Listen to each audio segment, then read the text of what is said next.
Gimana kabarnya hari ini guys? Saya harap baik-baik aja ya. Pada video kali ini saya akan menceritakan sebuah alur cerita dari film yang berjudul The Birdcatcher.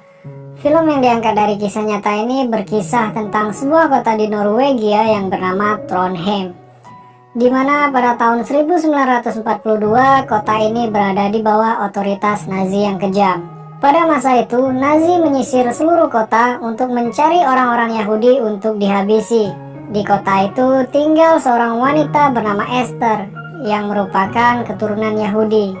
Kisah tentang pelarian Esther menghindari kejaran tentara-tentara Nazi inilah yang menjadi fokus utama dalam film ini. Tanpa perlu berlama-lama lagi, inilah The Birdcatcher. Pada awal mula film memperlihatkan Esther yang sedang berlatih seni peran. Ia sangat bercita-cita dapat pergi ke Amerika untuk menjadi bintang Hollywood. Selesai latihan, ia menemui ibunya dan berbincang-bincang. Terlihat Esther mengenakan kalung pemberian ibunya. Kemudian ibunya mengajak Esther untuk mendengarkan radio. Terlihat kalau ibu Esther sangat antusias mendengarkan nyanyian yang ada di radio tersebut. Maklumlah tahun segitu televisi merupakan barang yang sangat langka. Siang harinya, saat Esther tengah bersantai sambil melihat majalah fashion, terdengar dari luar temannya bernama Peter memanggil untuk mengajaknya keluar. Mereka terlihat bersantai di sebuah dermaga. Kemudian Esther mengajak temannya untuk pergi ke tempat ayahnya. Ayah Esther memiliki usaha barbershop di pusat kota. Sore itu ayahnya kedatangan pelanggan seorang tentara Nazi bernama Thor, yang mana Thor ini adalah juga merupakan ayah dari Peter. Terlihat ayahnya Esther cukup akrab dengan Thor. Thor kemudian mengingatkan ayah Esther untuk segera meninggalkan kota Trondheim, karena tentara Nazi sedang melakukan penyisiran kota untuk menemukan orang-orang Yahudi untuk dieksekusi.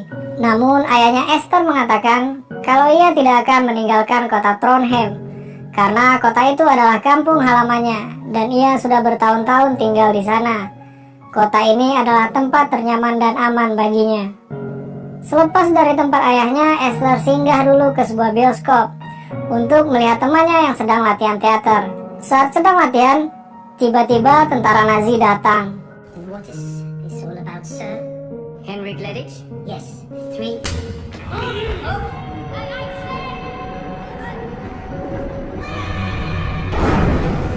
Di rumahnya, Esther masih terbayang-bayang kejadian yang dilihatnya di bioskop. Hingga malam itu bel rumahnya berbunyi. Ada tamu yang tidak diinginkan datang. Kemudian para Nazi itu membawa ayahnya untuk dieksekusi.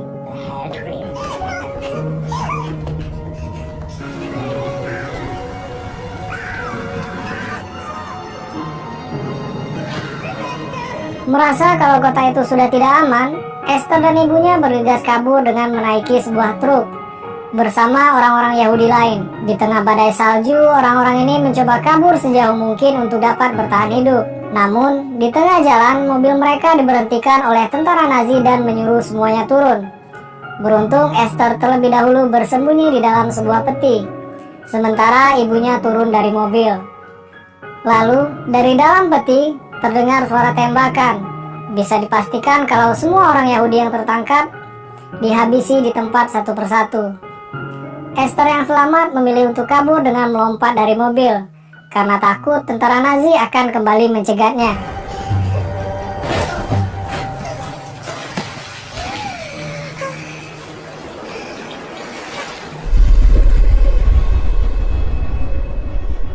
Di tengah badai salju, Esther berjalan seorang diri tanpa tahu arah dan tujuan, sampai ia melihat seorang remaja laki-laki yang sedang menebang pohon. Remaja itu bernama Axel. Axel memiliki cacat pada kakinya sehingga membuatnya berjalan pincang. Diam-diam Esther mengikuti Axel dari belakang sampai ia tiba di sebuah peternakan di mana itu adalah rumah Axel. Kemudian Esther bersembunyi di bawah kolong rumah. Di rumah itu Axel tinggal bersama ayah dan ibunya yang bernama Johan dan Anna, serta pamannya yang bernama Fred. Namun di rumah itu Axel diperlakukan tidak begitu baik oleh ayah dan pamannya. Karena kondisi kakinya yang cacat, ia dianggap tidak berguna. Hanya ibunya yang terlihat perhatian kepada Axel. Saat sedang mengamati keadaan, tiba-tiba saja ada tentara Nazi yang datang. Pemimpin Nazi itu bernama Herman. Ternyata ayah Axel merupakan orang Norwegia yang menjadi simpatisan Nazi, dan lokasi itu merupakan base camp sebagian tentara Nazi di wilayah itu. Herman mengatakan kalau mereka sedang mencari seorang Yahudi wanita yang berhasil kabur. Tentu saja Yahudi yang dimaksud adalah Esther. Saat tentara itu masuk ke dalam rumah, Esther langsung kabur karena tahu sangatlah tidak aman berada di sana. Di tengah jalan ia menemui barang-barang yang berserakan. Yang barang-barang itu mengarahkannya ke suatu tempat, di mana itu adalah tempat mayat ibunya beserta Yahudi lain dibuang.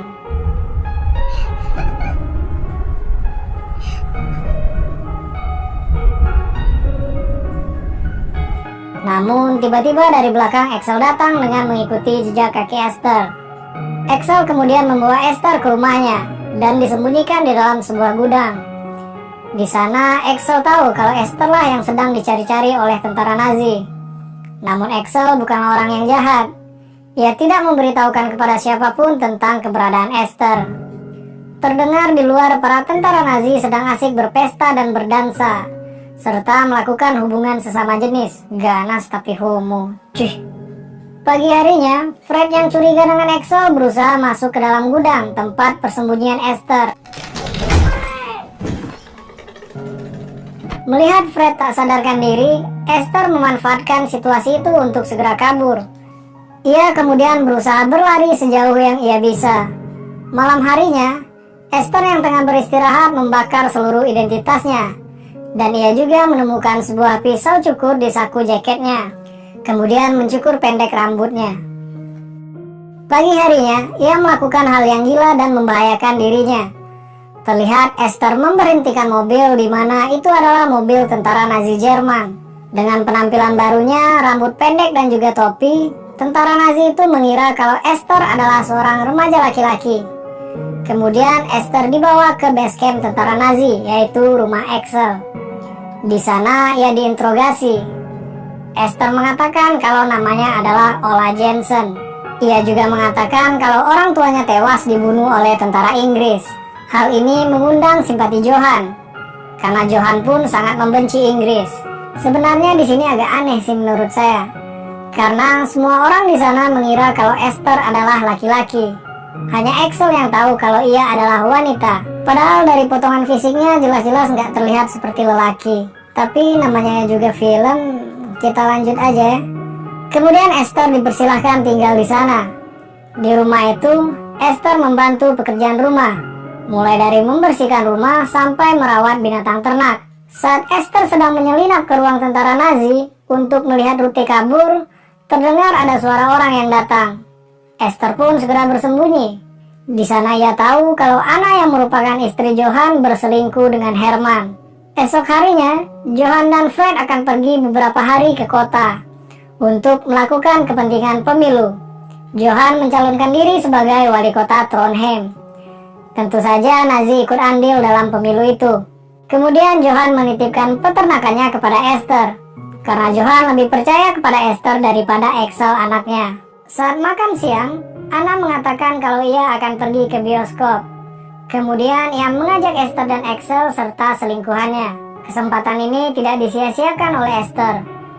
Ia kemudian menyusun rencana untuk kabur ke perbatasan menuju Swedia. Axel kemudian meminta untuk ikut, dan Esther pun menyetujuinya. Tibalah hari yang dinanti. Saat semua terlena dengan film di bioskop, Esther bergegas mengajak Axel untuk pergi kabur. Namun Axel yang keasikan menonton tidak menghiraukan ajakan Esther.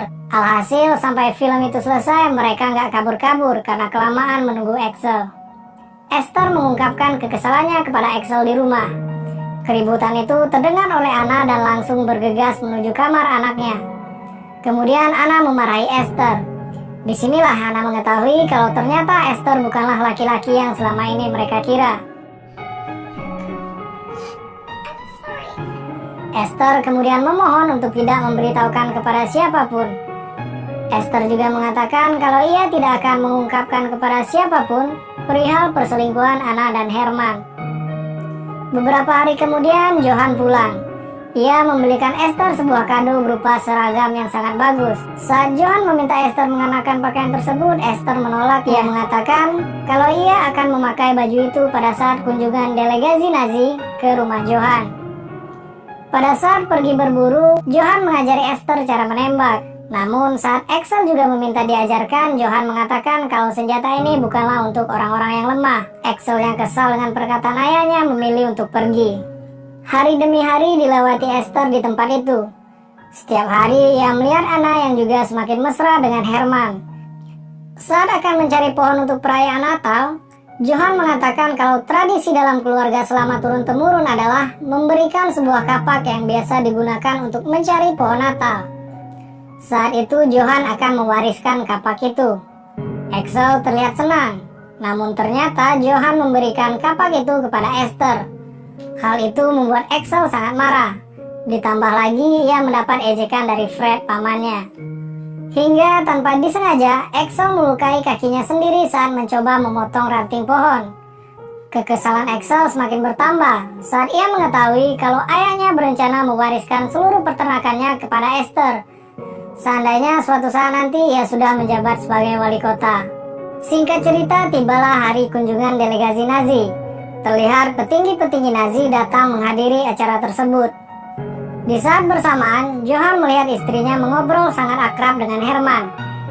Ia pun kemudian memanggil istrinya dan memukul serta memarahinya di kamar. Ternyata Johan sudah curiga dengan gerak-gerik istrinya.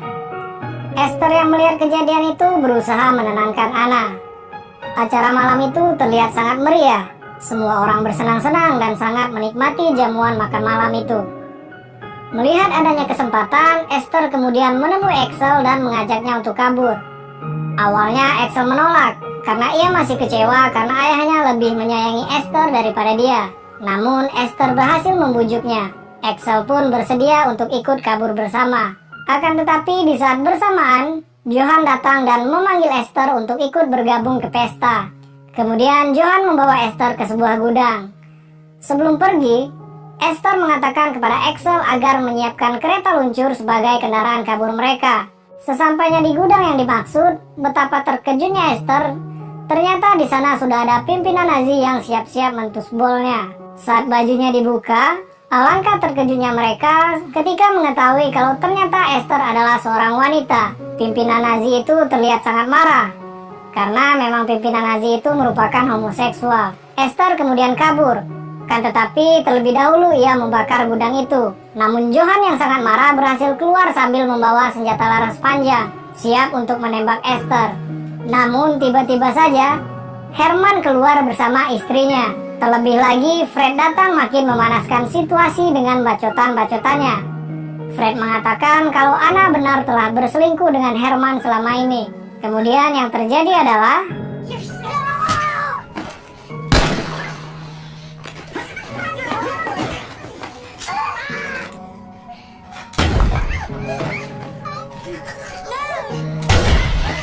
setelah kejadian itu, Axel dan Esther langsung bergegas kabur. Sementara Anna memilih tinggal di peternakan menangisi kematian selingkuhan dan suaminya. Hingga tibalah Esther dan Axel di sebuah danau yang membeku, di mana danau itu adalah perbatasan terakhir untuk menuju Swedia.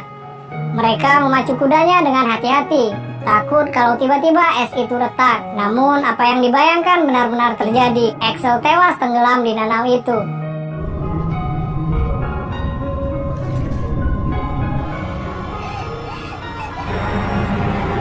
Singkat cerita, Sin lompat ke tahun 1945. Pada saat itu, otoritas Nazi tidak lagi berkuasa di Norwegia. Terlihat Esther sudah pulang menuju kampung halamannya setelah 3 tahun menetap di Swedia. Ia pun melihat bekas barbershop ayahnya dahulu yang sangat berantakan karena memang selama Nazi berkuasa, tidak ada lagi yang mengurusnya. Esther kemudian merapikannya dan menghidupkan kembali usaha ayahnya yang dahulu sempat terabaikan. Sementara di tempat lain terlihat seorang wanita yang mengenakan topi berjalan sendirian di tengah kota. Sementara orang di sekitarnya menghina serta meludahinya. Orang-orang di sana menyebutnya sebagai pelacur Jerman. Wanita itu kemudian berjalan menuju barbershop milik Esther. Wanita itu adalah Anna. Dan film pun berakhir.